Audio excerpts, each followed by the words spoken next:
ನಾಳೆ ಬಜೆಟ್ ಮಂಡನೆ, ಭಾನುವಾರ ಆದರೂ ಬಜೆಟ್ ಮಂಡನೆ. ವಿತ್ತ ಮಂತ್ರಿಗಳು 9ನೇ ಬಾರಿಗೆ ಮಂಡಿಸ್ತಾರೆ. ಯಾವುದೋ ಒಂದು ದಾಖಲೆ ಅಂತೆ. ದಾಖಲೆ ಆಗಬೇಕಾಗಿರೋದು ಮಂಡನೆನಲ್ಲ, ನಾನು ನಾಳೆ ಜ್ಞಾಪಕ ಇಟ್ಕೊಳ್ಳೋದ್ರಲ್ಲಿ ದಾಖಲೆ ಆಗಬೇಕಾಗಿರೋದು.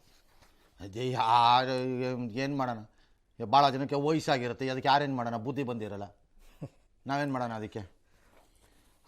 ಆಲ್ ರೈಟ್, ಏನೋ ಒಂದು ಮಾಡ್ತಾರೆ. ವಿಪರೀತವಾದ ಸವಾಲುಗಳಂತೆ. ಅಮೇರಿಕಾ, ಸುಂಕದಾಳಿ, ಯುದ್ಧದ ಕಾರಮೋಡ, ಡ್ಯಾಶು ಡ್ಯಾಶು ಡ್ಯಾಶು ಎಲ್ಲ ಇದೆ. ಬಟ್ ಜನರ ನಿರೀಕ್ಷೆ ಇರುತ್ತೆ. ಜನರ ನಿರೀಕ್ಷೆ ಯಾವತ್ತು ಕಡಿಮೆ ಇರುತ್ತೆ, ಯಾವಾಗಲೂ ಜಾಸ್ತಿ ಇರುತ್ತೆ.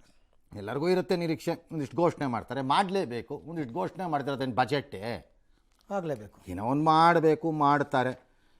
ಏನಂತೆ ನಿರೀಕ್ಷೆ? ಎಂದಿನಂತೆ ಆದಾಯ ತೆರಿಗೆ ಸ್ಲ್ಯಾಬ್ಗಳ ಬದಲಾವಣೆ ಸಾಧ್ಯತೆ ಎಂದಿನಂತೆ. ಕತೆ ನಮ್ಮದು. ಮಧ್ಯಮ ವರ್ಗದ ಏಕೈಕ ಸ್ವರ್ಗ ತಲುಪಲು ಇರುವ ಏಣಿ ಒಂದೇ, ಆದಾಯ ತೆರಿಗೆ ಇಲಾಖೆಯ ಸ್ಲ್ಯಾಬ್. ಅದೊಂದೇ. ಅದನ್ನು ಅಷ್ಟು ಚೆನ್ನಾಗಿ ಮಿಸ್ಯೂಸ್ ಮಾಡ್ಕೊತಾರೆ ರಾಜಕಾರಣಿಗಳು. 8 ಆಣಿ 4 ಆಣಿ 3 ಆಣಿ 9 ಆಣಿ ಸೇವಿಂಗ್ಸ್ಗೆ. ಹಿರಿಯ ನಾಗರಿಕೆ ರಿಲೀಫ್ ಅಂತೆ ಕೊಡ್ಬೋದು, ಗೊತ್ತಿಲ್ಲ ಏನು ಕೊಡ್ತಾರೋ. ಇದೆಲ್ಲ ಸಾಧ್ಯತೆ ಅಂತ. 1 ಲಕ್ಷ ರೂಪಾಯಿಗೆ ಏರಿಸ್ತಾರೆ ಅಂತ. ಸರಿ, MSMEಗಳ ಉತ್ಪಾದನೆ ಮೂಲಸೌಕರ್ಯಕ್ಕೆ ಒತ್ತು, ದೀರ್ಘಾವಧಿಯ ಉಳಿತಾಯ ಪ್ರೋತ್ಸಾಹ ಕ್ರಮಗಳಂತೆ. ರಸ್ತೆ, ರೈಲು, ವಸತಿ, ನಗರಾಭಿವೃದ್ಧಿಗೆ ಬಂಡವಾಳ ಹೂಡಿಕೆ. ಆಗಲಿ ಮಾಡಲಿ. ದೊಡ್ಡವ್ರಿಗೆ ಟ್ಯಾಕ್ಸ್ ಟೆರರಿಸಮ್ ಹಣೆಪಟ್ಟಿಯಿಂದ ಹೊರಬರುವ ಪ್ರಯತ್ನ. ಅಪ್ಪ ಮೋದಿ ಸಾಹೇಬ ಮತ್ತು ನಿನ್ನ ಲೆಫ್ಟಿನೆಂಟೋ, ರೈಟಿನೆಂಟೋ, ಫ್ರಂಟಿನೆಂಟೋ ನಂಗೆ ಗೊತ್ತಿಲ್ಲ, ನಿಮ್ಮ ವಿತ್ತ ಮಂತ್ರಿಗಳು ಮೇಡಮು, ನೀವೇನೂ ಮಾಡಬೇಡ್ರಪ್ಪ. ಗೌರವದಿಂದ ಟ್ಯಾಕ್ಸ್ ಕಟ್ಟೋರನ್ನ ನಡೆಸ್ಕೊಳ್ಳಿ. ತಪ್ಪು ಮಾಡಿದರೆ ಗೌರವದಿಂದನೇ ಅವ್ರನ್ನ ವಿಚಾರಣೆ ಮಾಡಿಬಿಡ್ರಪ್ಪ, ಸಾಕಪ್ಪ ಅಷ್ಟೇ. ಆಮೇಲೆ ನಿಮ್ಗೆ ಬೇಕಾದವ್ರಿಗೆ ಮಾತ್ರ ಹಿಡ್ಕೊಂಡು ಅದನ್ನು ನಿಲ್ಲಿಸ್ಬಿಡಿಪ್ಪ. ಅಷ್ಟಾಗ್ಬಿಟ್ರೆ terrorism is out. Tax terrorism ಅಷ್ಟೇ. ಕೆಳ ಮಧ್ಯಮ ವರ್ಗಕ್ಕಿಂತ ದೊಡ್ಡವರಿಗೆ ಬಜೆಟ್ನಲ್ಲಿ ರಿಲೀಫ್ ಅಂತೆ. ಕೇಂದ್ರದ ಬಳಿ ವಿದೇಶದಲ್ಲಿ ಹಣ ಹೂಡಿಕೆ ಮಾಡ್ತಾರೆ ದೊಡ್ಡವರು. ಇರುತ್ತೆ ಇದ್ದ ಮೇಲೆ ಯಾರು ನಿಮ್ಮನ್ನು ಕ್ರಮ ತಗೋಬಿಡಿದು. ತೆರಿಗೆ ಕಟ್ಟಿದವ್ರಿಗೆ ಯಾವ ಸಮಸ್ಯೆ ಇಲ್ಲ, ಅದು ಎಲ್ಲ ಅವನಿಗೂ ಗೊತ್ತು. ಹೋಗ್ರೆ ರೈ, ತೆರಿಗೆ ಕಟ್ಟಿದವ್ರಿಗೆ ಸಮಸ್ಯೆ ಇಲ್ಲ, ಹೌದು ಇಲ್ಲ. ಕರೆಕ್ಟ್. ತೆರಿಗೆ ಕಟ್ಟದವರಿಗೆ 1 ಟೈಮ್ ಸೆಟ್ಲ್ಮೆಂಟ್ ಅಂತೆ. ಇದನ್ನೇ ನಾನು ಕೇಳೋದು. ಹೆಂಗೆ ಸರ್ ಅದು? ವಿದೇಶದಿಂದ ಬಂದವರಿಗೆ ಅಥವಾ ದೇಶದ ಕಂಪನಿಗಳಿಗೆ 1 ಟೈಮ್ ಸೆಟ್ಲ್ಮೆಂಟ್ ಕೊಡ್ತೀವಿ ಎಂದವರು ದೇಶದ ಒಳಗಡೆ ಇರೋರಿಗೆ ಯಾಕಪ್ಪ ಕೊಡಲ್ಲ? ಅವ್ರನ್ನ ಅರೆಸ್ಟ್ ಮಾಡು, ಒಳಕ್ಕಾಕು, ಬೇಲ್ ಸಿಗ್ದಂಗೆ ನೋಡ್ಕೊ, ಅವ್ನ ಬಿಸ್ನೆಸ್ ಎಲ್ಲ ಹಾಳು ಮಾಡು, ಅವನನ್ನು ಬಿಕಾರಿ ಮಾಡು, ಅವ್ನು ಕಟ್ತಾ ಇದ್ದ ಟ್ಯಾಕ್ಸು ಬರ್ದಂಗೆ ಮಾಡು, ಅವ್ನ ಕೆಲಸ ಮಾಡ್ತಿದ್ದಾರಲ್ಲ ನೆಗೆದು ಬೀಳಂಗೆ ಮಾಡು. ಯಾಕಪ್ಪ ಮಾಡಬೇಕು? ಅದೇ ಒಬ್ರಿಗೊಂದು ಅನ್ನೋದು. ನೋಡೋಣ, ಈಗ ನಾಳೆ ಮಾಡಲಿ, ಅದು ಏನು ಮಾಡ್ತಾರೆ ನೋಡೋಣ, ನೋಡ್ಬಿಟ್ಟು ಹೇಳೋಣ. ಸುಮ್ಮನೆ ಬುರ್ಡ ಬಿಡೋದು ಬೇಡ ಅಲ್ವೇ. ಉದ್ಯೋಗಸ್ಥ ದಂಪತಿಗೇನು ಜಂಟಿ ತೆರಿಗೆ ವ್ಯವಸ್ಥೆ ಅಂತೆ. 2 ಸ್ಲ್ಯಾಬ್ ಸೇರಿಸಿ ಇಬ್ಬರದ್ದುವೆ ಮಂದೆ. ನೋಡ್ಕೊಂಡ್ರಪ್ಪ, ಇದನ್ನ ಕರೆಕ್ಟಾಗಿ 2 ಸೇರಿಸಿದಾಗ 5 ಸ್ಲ್ಯಾಬ್ಗೆ ಹೋಗುತ್ತಾ ನೋಡಿ.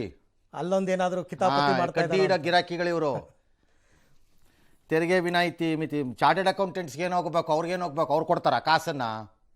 ಅವ್ರಿಗೇನು ಹೋಗ್ಬೇಕು? ಅವ್ರಿಗೆ ಎಲ್ಲ ಸಲ ಏನೂ ಕೊಡ್ತಾರೋ ಅವ್ರು ವರ್ಲ್ಡಲ್ಲಿ. ಮೋದಿ ಬಂದಮೇಲೆ ಉದ್ಧಾರ ಆಗಿರೋ ಯಾವ್ದಾದ್ರು ಒಂದು ವರ್ಗ ಇದ್ರೆ ಅದು ಚಾರ್ಟೆಡ್ ಅಕೌಂಟೆಂಟ್ಸೇ. ಇನ್ನೇನು? ಹೌದು, ಕರೆಕ್ಟ್ ಸರ್. ಎಷ್ಟು ಉದ್ಧಾರ ಆಗಿರೋದು ಅವರೇ. ಈ ಒಳ ಸುಳಿಗಳನ್ನೆಲ್ಲ ನನಗೆ ಬೇಜಾರಿಲ್ಲ, ಉದ್ಧಾರ ಆಗಲಿ. ಎಸ್. ತೆರಿಗೆ ವಿನಾಯಿತಿ ಮಿತಿ ಹೆಚ್ಚಳ ಅಂತೆ. 12 ಲಕ್ಷದಿಂದ ಆದಾಯ ಹೊಂದಿರೋರಿಗೆ 15 ಲಕ್ಷಕ್ಕೆ ವಿನಾಯಿತಿ ಕೊಡ್ಬೋದು ಅಂತಿದ್ದಾರೆ. ಸ್ಲ್ಯಾಬ್ಗಳ ಪರಿಶೀಲನೆ ಸಾಧ್ಯ. ನನಗೆ ಡೌಟ್ ಇದೆ ಎಲ್ಲ. ಯಾಕೆ? ಅವ್ರ ಫೋಕಸ್ ಈ ಸರ್ತಿ ಹೆಚ್ಚು ಕಡಿಮೆ ಎಲೆಕ್ಷನ್ ನಡೆಯೋ ಸ್ಟೇಟ್ಗಳ ಮೇಲೆ ಇರುತ್ತಲ್ವ ಸರ್? ಹಂಗೆ ಎಲೆಕ್ಷನ್ ನಡೆಯೋ ಸ್ಟೇಟ್ ಮೇಲೆ ಟ್ಯಾಕ್ಸೇಷನ್ ಫೋಕಸ್ ಮಾಡೋಕ್ಕಾಗಲ್ಲ. ಪ್ರಾಜೆಕ್ಟ್ಸಲ್ಲಿ ಬೇಕಾದ್ರೆ ಮಾಡ್ಬೋದು. ಅಲ್ಲಿ 2 ರೈಲ್ ಜಾಸ್ತಿ ಕೊಟ್ಟರು ಅಂತನೋ, ಅಥವಾ ಯಾವುದೋ 2 ಪ್ರಾಜೆಕ್ಟ್ಗೆ 3,000 ಕೋಟಿ ಜಾಸ್ತಿ ಕೊಟ್ಟರು ಅಂತನೋ, ಮತ್ತೊಂದು ಮಗದೊಂದು ಎಲ್ಲ ಬೇಕಾದ್ರೆ ಮಾಡ್ಬೋದು. ಟ್ಯಾಕ್ಸೇಷನಲ್ಲಿ ಮಾಡೋಕ್ಕಾಗಲ್ಲ. ತಮಿಳ್ನಾಡುಗೊಂದು ಸಪ್ರೇಟ್ ಇದು ಮಾಡೋಕ್ಕಾಗಲ್ಲ. ಚಿನ್ನಾಭರಣ ಖರೀದಿಗೆ ಪ್ಯಾನ್ ಮಿತಿಯಲ್ಲಿ ಬದಲಾವಣೆ ತರ್ಬೋದಂತೆ. 2 ಲಕ್ಷ ಇದೆ ಈಗ. ಅದನ್ನು ಹೆಚ್ಚು ಮಾಡ್ಬೋದು ಅಂತ ನೀವು ಮಾಡ್ಬೋದು, ಮಾಡೋಕ್ಕಾಗ್ದೇನಿಲ್ಲ. 2 ಲಕ್ಷ ಹೆಚ್ಚು ಮಾಡಿದ ತಕ್ಷಣ ಪ್ಯಾನ್ ಬೇಡ ಅಂದ ತಕ್ಷಣ ದಟ್ ಅಮೌಂಟ್ ಬಿಕಮ್ಸ್ ಬ್ಲ್ಯಾಕ್ ಅಷ್ಟೇ. ಅನುಕೂಲ ಆಗುತ್ತೆ ಅಂತ ಕೆಲವು ಈ ಬ್ಲ್ಯಾಕ್ ಇವರಿಗೆ. ಹೆಂಗಾಗತ್ತೆ? ಸಾಹೇಬ್ರು ನೋಟ್ ಪ್ರಿಂಟಿಂಗ್ ಮಾಡಿ ಬಂದಿ ಮಾಡಿದಾಗ ಇರಲೇಬಾರ್ದಿತ್ತಲ್ಲ ಸಾರ್. ಹೌದು, ಬ್ಲ್ಯಾಕ್ ಮನಿ ಇನ್ನೂ ಯಾಕೆ ಸಾರ್ ಓಡಾಡ್ತಾ ಇದೆ? ಇನ್ನೂ ಓಡಾಡ್ತಾ ಇದೆ. ಅದಕ್ಕೆ ಯಾರು ಉತ್ತರನೇ ಕೊಟ್ಟಿಲ್ಲ ಇವತ್ತಿನವರೆಗೂ ನೋಟ್ ಬಂದಿಯಿಂದ ಆಗಿದ್ದೇನು ಅನ್ನೋದನ್ನು ಉತ್ತರ ಕೊಟ್ಟಿಲ್ಲ. ಎಷ್ಟು ರಿಕವರ್ ಆಯಿತು ಅದೆಲ್ಲ ಕೊಟ್ಟಿದ್ದಾರೆ. ಎಲ್ಲ ಕೊಟ್ಟಿದ್ದಾರೆ. ಇದು ಉತ್ತರ ಇಲ್ಲ. ಏನಾಯ್ತು ಲಾಭ? ಇಲ್ಲ. ಬ್ಲ್ಯಾಕ್ ನಿಂತೋಯ್ತಾ? IT ಅಧಿಕಾರಿಗಳು ಮಾರುಕಟ್ಟೆ ಮೌಲ್ಯಕ್ಕಿಂತ ಹೆಚ್ಚಿನ ದುಡ್ಡನ್ನು ಹಣದಲ್ಲಿ ಇಸ್ಕೊಂಬಿಟ್ರು. ಎಲ್ಲಿಂದ ಬಂತಂತ? ಚಾನ್ಸೇ ಇಲ್ಲ. ನೋಟ್ ಬಂದಿ ಆದ್ಮೇಲೆ ಬ್ಲ್ಯಾಕೇ ಇಲ್ಲ.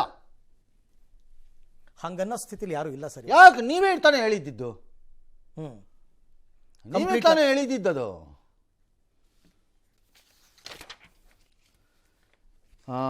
ಸುಂಕದ ಚಿನ್ನದ ಸುಂಕದ್ದೇನೋ ಇಳಿಸ್ತಾರೆ ಅಂತ ಸುದ್ದಿ. ನೋಡೋಣ. ಹಿರಿಯ ನಾಯಕರಿಗೆ ಬಂಪರ್ ನಿರೀಕ್ಷೆ ಅಂತೆ.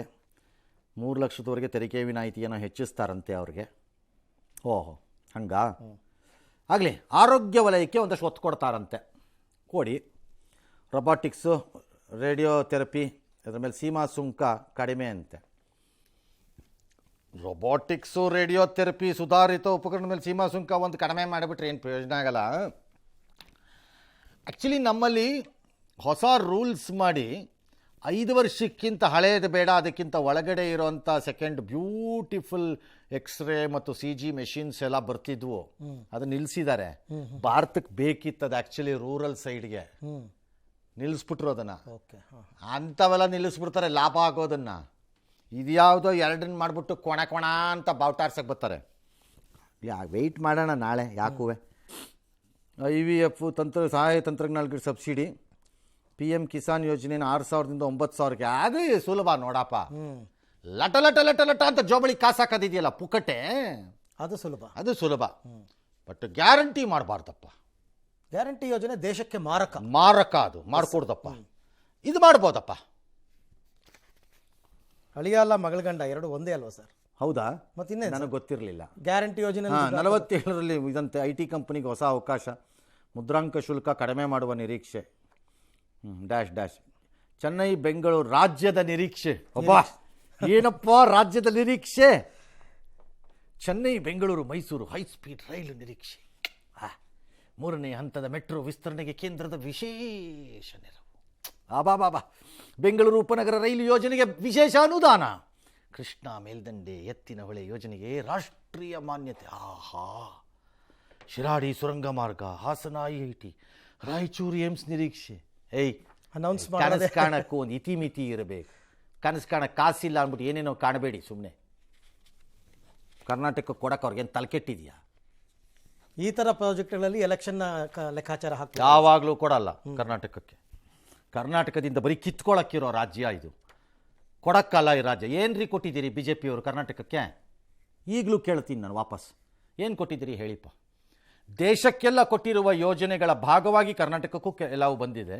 ಅದು ಕಿಸಾನ್ ಯೋಜನೆನೋ ಇನ್ನೊಂದು ಯೋಜನೆನೋ ಅದನ್ನು ನಮಗೆ ಅಂತ ಏನು ಕೊಟ್ಟಿದ್ದೀರಿ ಸ್ಪೆಷಲ್?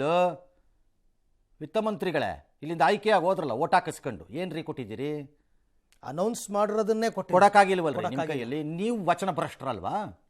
ಖಂಡಿತ ನೀವು ವಚನ ಭ್ರಷ್ಟರಲ್ವಾ? ಹಂಗಾರೆ ಕೇಳಬಾರ್ದಾ? ಕೇಳಿದ್ರೆ ಏನೇನು ಮಾಡ್ತೀರಪ್ಪ? ಬೇಡಪ್ಪ, ನಂಗೆ ಭಯ ಆಗುತ್ತೆ. ಆ ಪರಿಸ್ಥಿತಿ ಬಂದ್ಬಿಟ್ಟಿದ್ದಾರೆ ಸರ್. ಇರ್ಬೋದು. ಜೀನಿ ಸ್ಲಿಮ್ ತಗೊಳಕ್ಕೆ ಸ್ಟಾರ್ಟ್ ಮಾಡಿದ್ನು ಅವಾಗ ಮಂತ್ಲಿ ಪೀರಿಯಡ್ಸ್ ಆಗ್ತಾ ಇದ್ದೀನಿ. PCOD ಪ್ರಾಬ್ಲಮ್ ನಾರ್ಮಲ್ ಆಗಿದೆ, ಥೈರಾಯ್ಡ್ ನಾರ್ಮಲ್ ಆಗಿದೆ. ಪೀರಿಯಡ್ಸ್ ಎಲ್ಲ 6 ಮಂತ್ ಆದ್ರೂ ಆಗ್ತಾ ಇದ್ದಿಲ್ಲ, ಇವಾಗ ರೆಗ್ಯುಲರ್ ಪೀರಿಯಡ್ಸ್ ಆಗ್ತಾ ಇದೆ. ಜೀನಿ ಸ್ಲಿಮ್ ನ ಯೂಸ್ ಮಾಡಿ 8 ತಿಂಗಳಲ್ಲಿ 55 kg ಸಣ್ಣ ಆಗಿದ್ದಾರೆ. ಜೀನಿ ಸ್ಲಿಮ್ ತಗೊಳ್ಳಿ, ಬೇಗ ಸಣ್ಣ ಆಗ್ತೀರಾ, ಫ್ಯಾಟ್ ಲಾಸ್ ಆಗ್ತದೆ. ಜೀನಿ ಸ್ಲಿಮ್ ನ ಯೂಸ್ ಮಾಡಿ 100% ಯಾವುದೇ ಸೈಡ್ ಎಫೆಕ್ಟ್ ಇಲ್ದಂಗೆ ಸಣ್ಣ ಆಗ್ತೀರಾ. ಇನ್ನು ನಿರಂತರವಾಗಿ ಗಗನಕ್ಕೇರ್ತಾ ಇದ್ದ ಚಿನ್ನ ಮತ್ತು ಬೆಳ್ಳಿ ಬೆಲೆಯಲ್ಲಿ ದಿಢೀರ್ ಕುಸಿತ ಇವತ್ತು. ಸತತ ದರ ಏರಿಕೆಯಿಂದ ಕಂಗೆಟ್ಟಿದ್ದ ಖರೀದಿದಾರರಿಗೆ ಕೊಂಚ ಖುಷಿ ಕೊಟ್ಟಿದೆ.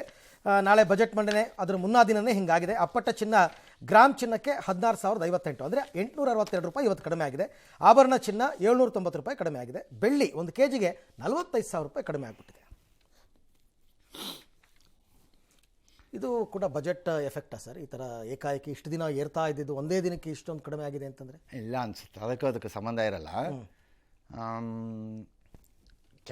ಕೆಲವು ಕ್ರಾಸ್ ಎಫೆಕ್ಟ್ಸ್ ಇರಬಹುದು, ಇರಲ್ಲ ಅಂತ ನಾನು ಹೇಳೋಕ್ಕಾಗಲ್ಲ. ಬಟ್ ಜನರಲಿ ಹಂಗೆ ಇರಲಿಕ್ಕಿಲ್ಲ. ಇದು ಇಳೀತು ಅಂದ ತಕ್ಷಣ ಇಳೀತಾ ಹೋಗುತ್ತೆ ಅಂತಲೂ ಅಂದ್ಕೋಬೇಡಿ. ಬಿಕಾಸ್ ಅದರ್ ಗ್ಲೋಬಲ್ ಇವೆಂಟ್ಗಳೇನಿವೆ ಅವು ಇದನ್ನು ಗೈಡ್ ಮಾಡುತ್ತೆ. ಓಕೆ. ಈಗ ನಾಳೆ ಇರಾನ್ ಯುದ್ಧ ಸ್ಟಾರ್ಟ್ ಆದರೆ ಐ ಡೋಂಟ್ ನೋ ಟಕ್ಕಂತ ಮೆಟಲ್ ಮಾರ್ಕೆಟ್ ಏನಾಗುತ್ತೆ ಅಂತ. ಆವಾಗ ಜಾಸ್ತಿನೂ ಆಗ್ಬೋದು, ಇದು ಬಿದ್ದು ಅದು ವಿಚಿತ್ರ ಅದು. ಹಾಗಾಗಿ ಅದು ಹೆಂಗಾಗತ್ತೆ ಹಂಗೆ ಅನುಭವಿಸ್ಬೇಕಷ್ಟೇ. ಎಸ್.